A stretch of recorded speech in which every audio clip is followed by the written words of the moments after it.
Well, good morning. Welcome to the STL History Live. Our presentation today, as you can see, is What We're Made Of, Geology of the St. Louis Riverfront.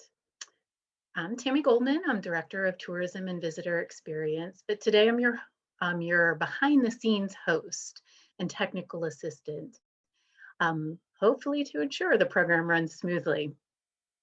So as you know, due to our present situation, nearly all of our programming is virtual. However, the Missouri History Museum and Soldiers Memorial are open. We welcome you to come visit Wednesday through Sunday. Because your safety is our top priority, the capacity of the buildings, as you know, are restricted and do require advance reservations. All tickets are timed entry and free, of course. To reserve and plan your visit, just go to our website, mohistory.org. Before we get started, just a few acknowledgments and a couple housekeeping notes, and I promise we'll get on our way to a wonderful program. I do want to especially thank our members in the audience. You know how special you are to me and to all of us, and what we do at the Historical Society could not happen if it wasn't for you and what you do to support us. If by chance you're not a member and you would like to learn more, I'll place a link in the chat box during the program so you can go to mohistory.org/support and find out more. Also, want to our sincere thanks to the Zoo Museum Tax District and those residents of the city and county. We sincerely thank you for those tax contributions. So as I mentioned, just a few housekeeping notes. This program will be about 30 minutes, followed by a short question and answer session. Amanda does love it. If you do have questions, you can not wait until the end and put those questions in the Q&A found on your toolbar, usually at the bottom of your screen. And speaking of that toolbar, if I can make this work, and this is a big if, we do have closed captioning. It should be available, just having a couple technical little glitches, but if it's working, it will be found on that toolbar as well. Again, if you want to submit questions, do that through the Q&A button. And lastly, this program is being recorded. So if you'd like to view it again or share with your friends, it will be posted on the Missouri Historical Society's YouTube channel in just a few days. Oh, one more thing I forgot to tell you. And for those of you that tune in regularly, you know your feedback is always so important to us. So a survey will appear following the presentation. It's a Kobo Toolbox survey. If you could just fill that out for us really quickly, we would really appreciate it. So keep an eye out for that when you leave this session. Okay, so let's get to why you're here. Today's program is presented this morning by our Community Tours Manager and developer of the CSDL Tour Program, Amanda Clark. The presentation, as I mentioned, is What We're Made Of, Geology of the St. Louis Riverfront. So without further ado, Amanda, the screen is yours. Thank you, Tammy, and hello, everybody. Nice to see some lots of names in the participants and some familiar names as well. As Tammy said, my name is Amanda Clark, and I'm the Community Tours Manager for the Missouri History Museum, which means I can most often be found wandering the streets of different neighborhoods, showing off the great architecture and the complex history of the city. Mainly walking this year, we have been doing lots of virtual tours, as well. And then later in 2020, hopefully you guys can all see me on buses as we go throughout the city and do some more themes and talks and things that we can do then. So today we're going to go on a tour of some really common St. Louis sites, which, if you know me, I like to do the uncommon, but we're going to see some really straightforward stuff. But instead of learning about the history of the sites themselves, we're going to look at what they're made out of and what geologic history is on display, both in the structures themselves and underground. St. Louis is a city that has been married to its geology from the very beginning. In so many ways, the village and then the great city was literally pulled from the ground as generations of city builders made use of the abundance of building materials right under their feet. They didn't have to go very far to get stuff to make a great city. And that goes beyond just the famous clay and the bricks, but when we talk about those clay and the clay bricks, we're talking about ornamental bricks, but also the rocks that are under our feet that made the not so glamorous construction brick, the abundant limestone and dolomite that are found underneath our feet that could support our buildings and build the city. And then outside of the city, Missourians pulled vast fortunes out of the ground in the form of mining of all kinds of minerals, with lead being our major crop. And today's tour is going to focus just on the riverfront. We're going to really tighten it up into just a very specific area, because otherwise we could be here for days, and I would happily be here for days talking about the geology found throughout the city. But we're just going to focus on the riverfront, both the actual physical riverfront area and then on a few of the historic structures that remain. We're going to learn about what rocks were stacked up to make the old cathedral, the Eads Bridge, and a little bit more. And if you've been to some of my past talks, you know that I'm pretty into learning all the ways that history and rocks smush up together here in St. Louis. When I was in college, there was a moment where I had to choose between geology and history. And so one of the gifts of 2020 were virtual talks where I had a chance to bring those loves together. And as part of the CSTL program, I actually lead a very regular and very popular virtual tour called STL Underground that explores all the other things that are here, like caves, sinkholes, and mining. So I invite you to join me on that soon as well. And even though the tour is limited to just the riverfront, if we were walking the riverfront and looking at these buildings, we would see 20 different kinds of stone, 2 types of brick, cast iron, sedimentary, igneous, metamorphic rocks. We would span 3 major geological eras, from the Precambrian to the Paleozoic to the Quaternary. We would see stone from 5 different states, from Virginia, Maine, Illinois, Missouri, Minnesota, and Indiana, and some good, Italian marble for good measure. Before we head off, a couple of things. As Tammy said, I love having questions asked as I go along. If I don't know the answer, then I can get back to you on what the answer is, and that just sends me off in search of a new topic to research. So I love questions, and I don't, especially as we move along. And then at the end, we can open it up as well for questions about anything, have more of a discussion. But also, I want to give credit where credit is most definitely due.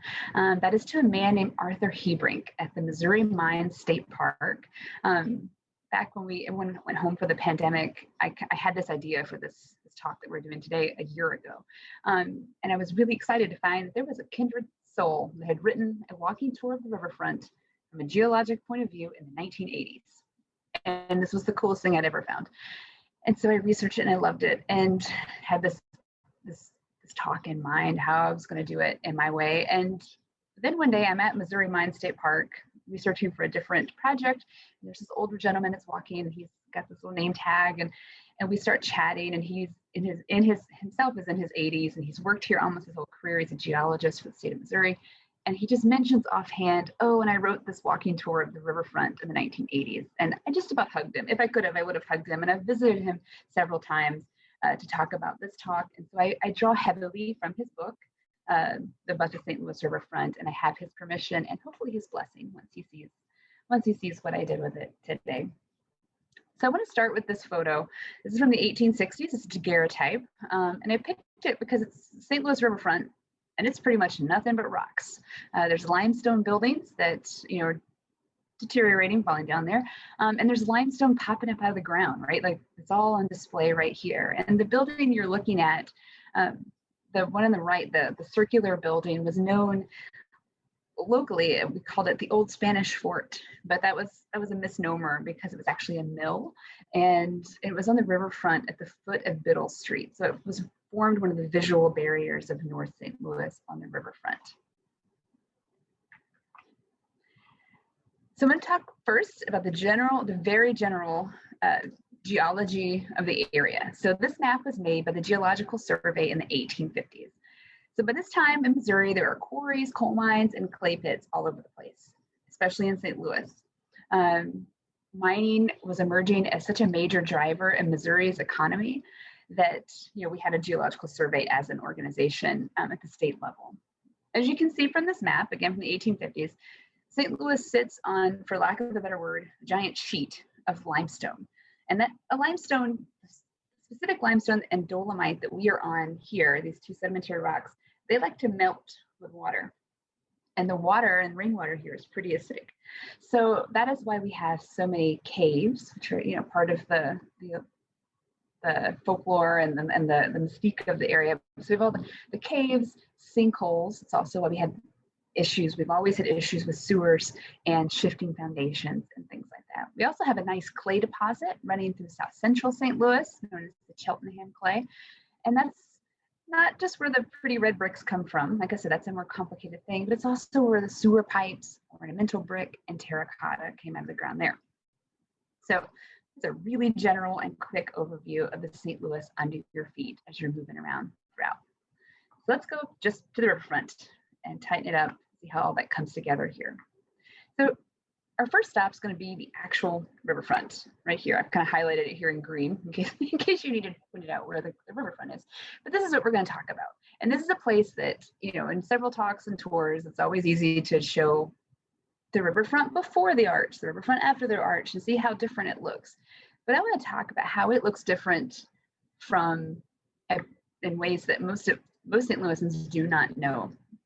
And that is the fact that if we travel back in time to the late 1700s, look at this map. This is a map from 1796 with a lot of artistic embellishment on the part of the artist. And while this map has a lot going on, it shows a riverfront. It shows that the riverfront that the original village founders knew is not the one that we know whatsoever. They picked the spot that they did because it was up high on a bluff. And not just was it up high on a bluff, and again, imagine the arch up on a bluff, right? So that exact spot up on a bluff, and that bluff had a nice plateau right behind it, just a few streets up. So think about where the old courthouse is, right, up high. So there's a bluff back there. So two things are at play there. One, the nice plateau, which gives you a good vantage point for forts to protect the village. And the fact that the spot they chose that place up on a bluff because it protected it from flooding. Unlike St. Genevieve and Kaskaskia and other nearby settlements, we had a nice advantageous spot. And we could be really close to the confluence, but without being flooded. So that's all that. So geology right there, right? It's from the very beginning. You also see there's a big cut in there in the bluff right here. This is where the south leg of the arch is now, is where we're looking at where this, all this limestone bluff that was along here. And as I move through the talk, I will check the chat or in Q&A. Just so you know, if I pause between slides, that's what I'm checking. So it wasn't until, and our first stop is the riverfront. So it wasn't until the first steamboat, the Zebulon Pike, made its way here in 1817. I've got the headline there on the left. The realization that river commerce was the key to the future of St. Louis, and the riverfront was then created that would cater to it. After that stone bluff was quarried away, not quarried too far because they used the rock, but they quarried it away. They created a 10-foot wide street, then with a crushed stone wharf for boats to come and go from. The economy starts booming, lots more traffic's coming through. And an interesting side note, like we think of the riverfront as a place where things are, being loaded to boats, sent off around the world and all these things, but it's also a place for just unloading and reloading boats. And that was because the water, and this is geologic related, just north of St. Louis, the Mississippi River gets much shallower. So St. Louis was a port where you would unload large boats just to put things on the wharf, to put them back onto smaller boats to be taken north. There's a lot coming and going there on the riverfront. So over time, that first part of the 19th century, that crushed stone wharf quickly becomes mud, and they improve it a couple different times, but it's just a mess. And the descriptions of it are pretty clear that it was a mess. In 1857, by that time we had the city put in a mile-long levee that was paved with limestone blocks that had been locally quarried, which is an improvement. But by the 1880s, when you had tons and tons of stuff every day being sat on top of this image here is this limestone blocks, all the weight, the wheels, the things coming and going on that, the limestone, which is can be a soft rock, it essentially was crushed. And so in 1877, the very first granite paving blocks were put down downtown. And those paving blocks came from quarries that were popping up. The first quarry around then outside of St. Louis in the area that modern St. Louis is known as Elephant Rocks State Park. The first pavers actually came from the quarry of a man named Philip Schneider. And he was a resident of Soulard, and his home you can see today on our Soulard walking tour. And one of my favorite details of when you go to his house, this is his house on 8th Street. There are, right in front of his house, beautiful pink or Missouri red granite posts from his quarries that are on display. And there's several of them in the front of his house. So by 1883, there were only 3 miles or so of granite block paving throughout downtown. But by 1900, it was almost all of the downtown business district, including the riverfront and all of the levee that were granite paving. There's a little bit of limestone paving just north of downtown, but everything else was granite. And it's going to break some hearts here for a second, and that is to point out that when you are in Laclede's Landing, when you are on the riverfront and you are talking about the great paver stones, do not use the word cobblestones. If you want to be technical about it, cobblestone is actually a type of road cover in England. What you are looking at there on the riverfront are paver stones. So if you want to sound like a smarty pants when you're down there, that's what you want to call them. So the granite paving stones were much better suited for the riverfront traffic. The wear and tear that was going to come on it. Not only did they resist abrasion, but they just got better with age. They get smoother and better as they are used. Most of those pavers came, almost all of them, from quarries from the St. Francis Mountains in southeast Missouri. Philip Schneider's quarry was at that time in the 1880s. Schneider's quarry was shipping 50 to 60,000 pavers per month. He was just one of several large operations. If you weren't working a big quarry, if you didn't own a big quarry, you could also, 1 or 2 men at a time could lease land from private landowners that had boulders on their property, and they themselves could be busting up the boulders, and those were known as motions. So instead of a quarry, you could have a motion, and those were found throughout St. Francis Mountains, and were people. And there's like hundreds of people that are able to do these smaller operations, and over time, millions of blocks are made. The image you're seeing there is from a granite quarry, and so you see how granite, when you chisel it out, when you bust it out, it comes apart pretty nice and cleanly, and that's what lends itself to these nice rectangles, rectangular blocks. Paving blocks are made, each single one of them is made by hand. I mean, granite is easy to work with. You need to create lots of little rectangles. In the late 1880s, in the height of all this, making these granite pavers, they sold for about 8 to 9 cents each. And a block maker could create up to 70 blocks in a day, which is 1 block every 7 minutes for 8 hours. So it's a pretty substantial amount of money that they could make over other types of work. But gosh, I mean, it's a work I can't imagine, creating at that speed and creating the same thing over and over again like that. And not all of the pavers are granite. Like I said, I've already mentioned some limestone ones, but there's some different, types of granite. But you also find down the riverfront the volcanic rock rhyolite, which is what's on this photo here, and that's what you see sticking out of the ground at Johnson Shut-ins. And rhyolite, when it is turned into a paver, it's something that actually becomes pretty slippery and almost shiny over time. So if you're down near the riverfront and you see some of the different kinds of pavers, if you happen to notice one that's really shiny, really, really smooth, most likely you're looking at volcanic rock. So we're going to move on to our next stop, which is the courthouse. A little highlight here showing you where it is. And we're going to look at the old courthouse as a big, tall geologic site. It's a good one with lots of iron and stone on display. In St. Louis's early years, our courthouses we used various buildings for our courthouses. We used cabins, people's houses. We used a Baptist church at one time, and at one time even a tavern. In 1826, we had an actual building that was built to be a courthouse, and it was built in a very unlikely place. It was on the outskirts of town, which is exactly where it is now. So if you think of where the old courthouse is in downtown St. Louis, that was the outskirts of the village. In 1839, it was, the city is booming, everything's growing, and it's time to build a much larger, expand upon that courthouse and build a much larger structure. This phase, what you're seeing here in this photograph, is what opens in 1845.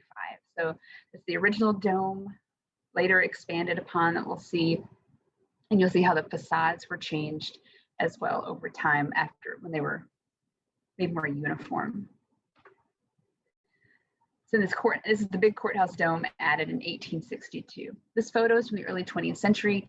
And so the original courthouse, once they had it all pieced together, they painted the whole thing white. Of course, the city's rampant pollution had its way, and it became a really nice dark gray color. Even if this is a black and white photo, it was not a white building at the time. All of the facades, the major facades of the building are constructed entirely of limestone. The less important walls are limestone and brick. All of it painted white, so it all looks kind of the same. And exterior masonry is there's stone masonry on the outside, and then the interior basement is limestone in the base. And we're actually going to see a picture of the basement in a minute. In the early mid-1980s, the National Park Service fully restored the exterior of the courthouse, including the paint. They removed all of the paint and put something, sealed it before putting more modern paint formulas to be more durable on the outside. You can't see the stone underneath it at all. But when they restored it in the 1980s, they did note that most of the stone that they found that was being used was actually a crystal, this is from Hebrink's book, a crystalline fossiliferous Mississippian limestone with lots of fossil shell fragments. And that's a neat note. People tend to not think of limestone as having fossil fragments.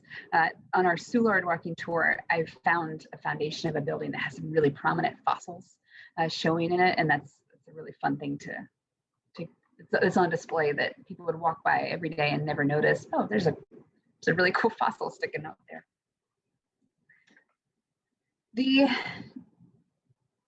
The columns that are on all four sides of the courthouse are from Kimmswick. So they were quarried south of St. Louis in what are known as the Kimmswick limestone, and it's in Jefferson County. And according to, this is Hebrink's description, which is a fantastic description of the Kimmswick limestone.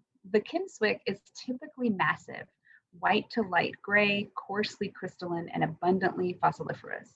It is almost always extensively burrowed and weathers to a distinctive pitted or honeycombed surface. And if you go there now and you're standing up on the stairs, you'll see, oh yeah, there's like pock marks all throughout the columns. And so that's because that's of the type of limestone that was used. On the inside of the courthouse, right under the big dome, the big beautiful stone floor.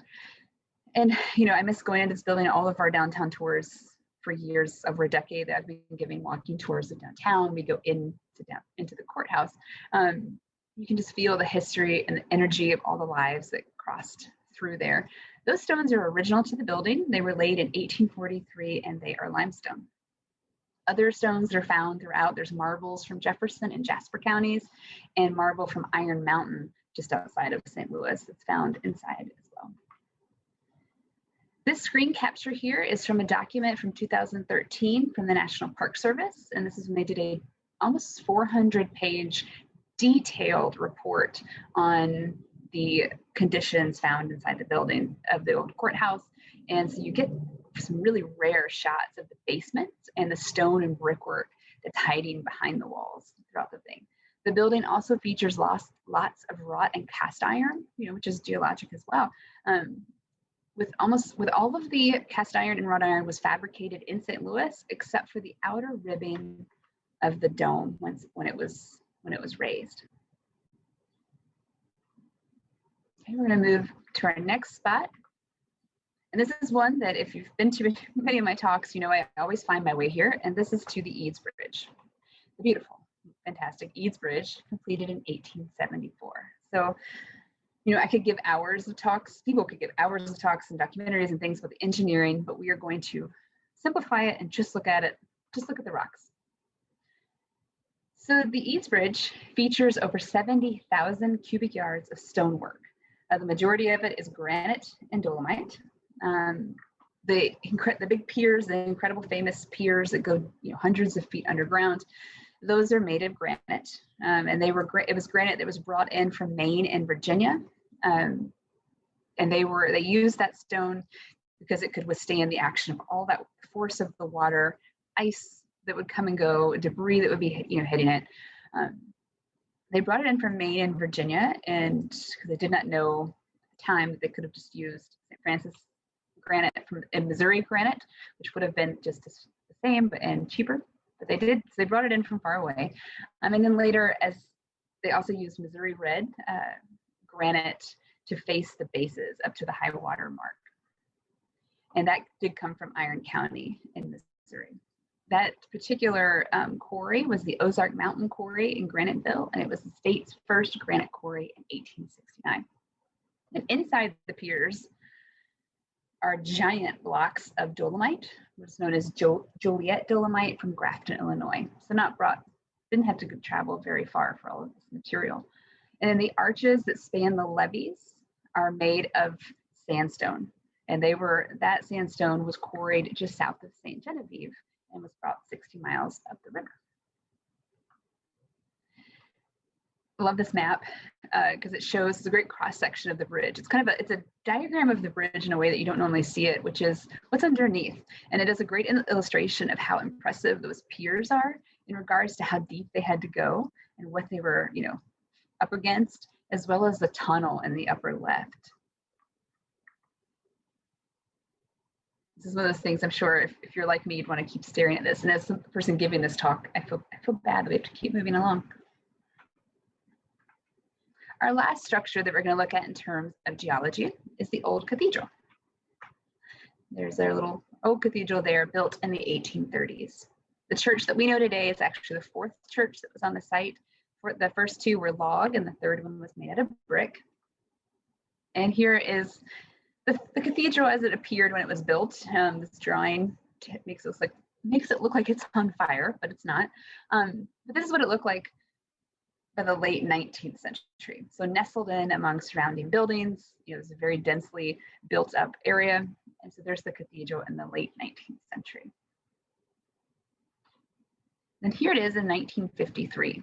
And this is about the time it underwent its first major modern restoration. And looks, like the cathedral we see today, minus that really cool column there in the middle of the parking lot. What's the parking lot now? The front wall and the columns of the old cathedral are built of massive dolomite, so very fine grained tan stone. The side and rear walls, though, are St. Louis limestone, so it's a totally different type of masonry that's used on the sides because it was never meant to be standing alone like it is now. So it did not have to have stonework on it that was decorative. And I'm going to take the description of one of those limestone walls, so the west wall, so the one that's facing the highway now. I'm going to take this description from Hebrink's book. Several typical St. Louis limestone lithologies are easily examined in the exposures on the cathedral's west wall. The most recognizable fossil debris consists of echinoderm and bryozoan fragments. Several beds contain prominent dark gray elongate chert nodules, and the few extensively weathered blocks are dolomitic. So the St. Louis limestone blocks that were used to build the cathedral were probably quarried on the riverfront no more than a few hundred feet from the site. So I kind of tended to go back to this fossil idea and seeing this organic matter left behind in the rocks. The front steps were replaced in 1886, and the originals were sandstone, which did not hold up very well, and they were replaced with granite in 1886. And here's the cathedral as we have it now. And the front of the building also includes a few pieces of non-local stone. The 3 marble slabs above the doors are imported from Italy.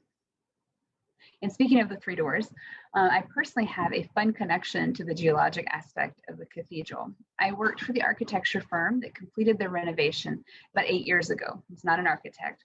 So I got to see the amount of detail that went into cataloging every single stone, deciding whether to repair or replace those that needed it. I mean, it was an incredible undertaking. It took about 1.5 years just to do that aspect of it. The stonemason on the job was from Chicago. He was a multi-generation stonemason, had been passed down to him. And as part of this project, they removed all of the mortar in the stones. At one point in the early 20th century, there had been new mortar added that was of a very inferior formula. So they removed all of the mortar by hand and replaced it. Some stones, sometimes they replaced full stones, most of those coming from Madison, Wisconsin. Also, one day when I was on site, we were on site after the construction was done, I was standing up front with the lead architect, and he asked me very seriously to look at the 3 front doors. And he says this, so seriously, "Amanda, do you know why the one in the middle is lower than the other 3? And he says this in a way that made me think that I was supposed to be recalling some religious studies info, and I'm like racking my brain. And once he let me struggle with it for a minute, he points out that it's actually because of the downward pressure of the steeple for 175 years that had slowly compressed the rock there in the middle. And that's always a favorite stop on the walking tours downtown. So I see that I have a question in the chat here. Oh, no, Tammy is reminding everybody, if you have a question, we're going to be done here, so it's time to open up for Q&A. So here's my last image. Just a great one from the 70s, Stone Street down on Laclede's Landing. Looks almost very similar. It's down there yesterday. We're getting ready to do walking tours down there in the fall, and it looks just like this today. So I'm going to forward to my last, just to the STL History Live slide, and then I'll open up the Q&A. Someone says 40 years ago, you could still see pavers on the riverfront. Absolutely. You can see lots, they're still there, and they are still also all over Laclede's Landing as well. So I was there yesterday. They have taken up all the pavers on 1st and 2nd Street and put them back down. So they took them up and reorganized them so they're not quite so wobbly, because over time they had shifted. But yes, still pavers on the riverfront. In some places along the riverfront, there's also still metal hooks that were there to anchor the boats. Great question. When the walking tours are resumed, do we sign up on the website? Those things resumed last June, and yes, you can sign up on the website. If you go to mohistory.org, we are on the front page. You'll see CSTL tours. Click on that, and there's a calendar that will come up, and you can pick your walking tour. And we have lots of them going every week. We have them on the weekdays, weekends, and we also have lots of new ones coming, including the Hill neighborhood in April and Tower Grove neighborhood in May. Well, and speaking of tours and hopefully coming online, this is a preview for all of you. We're still waiting for the official announcement that will allow us to resume in-person programming, which includes bus tours. But fingers crossed, we will be able to resume the bus tours in June. So again, watch the website, watch any of our social media. We will make that big announcement loud and clear. I'm going to stand on top of the arch and announce it. I'm going to be the happiest person to get those things going. So don't see any more Q&A coming in. I want to let everyone know, if you want to email me any questions, if you think of any questions, you can email me. I will put this in the chat right now, my email address. Tammy, if you want to do your part and beg everyone, please, to do the the poll as well. I love feedback, but I'll put my email address in here. Yeah, so while Amanda's typing, I will do my part to say thank you to everyone, especially Amanda, for yet another wonderful program. And thank all of you for tuning in. As she mentioned, and I made a brief note in the beginning of the program, a survey will appear as soon as you sign out, as soon as we end this program. If you can take the time, this should take a few minutes for you to complete the survey. We would really appreciate it. Really important information for us. And lastly, don't forget to join us. Looks like we have one date wrong, unless we're going back in time to Wednesday, February 10th. That's me. My guess, it's probably March 10th. But you know what? She's magic. Amanda can make us do so many amazing things. Time travel, The yep. machine isn't far-fetched. No. So we have great programs lined up that you can see here. Always tune in on Tuesdays for our STL History Live. Again, thank you all so much. Oh, look, we have one more question. Great. I didn't mean to. What was the name who wrote the Riverfront Geology book? So his name is Arthur Hebrink, Hebrink.